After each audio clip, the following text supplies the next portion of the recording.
Nitwa Asher Niyonizigiye, ndumwigisha, ndakunda cane kwigisha ivyigwa vy'uburongozi kuko bifise ikimazi kinini.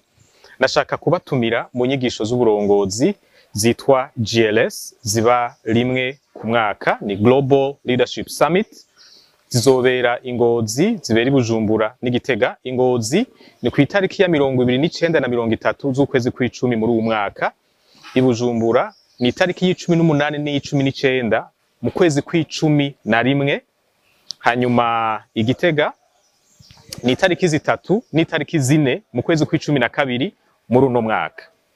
Nzoba ndi umwe mu bigisha, ariko hazoba hari n'abandi bigisha benshi kandi b'ibihangange gose. Hariho icigwa kizovuga ku bintu bituma umurongozi ashika ku ntumbero afise, agashika kure mu vyo akora. N'ibintu bitari bike, ariko ndabacire amayange kuri kimwe.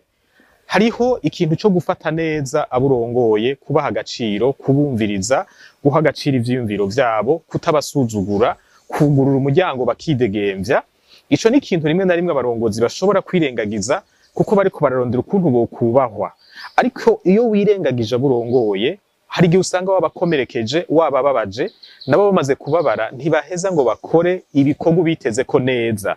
Ico ni kimwe mu bintu bitandukanye abarongozi bakwiye cyane kwitwararika. Nimba mushaka kugitahura neza kurusha, mugashaka kandi no kumenya n'ivyo bindi, ndabateye intege ngo muzokwitabe izo nyigisho bivanye n'igisagara canke n'akarere k'igihugu murimwo. Mushaka kumenya ibindi vyerekeye izo nyigisho, murashobora kubikurikirana mubajije, mugaterefona kuri zino nimero muca mubona hano hasi.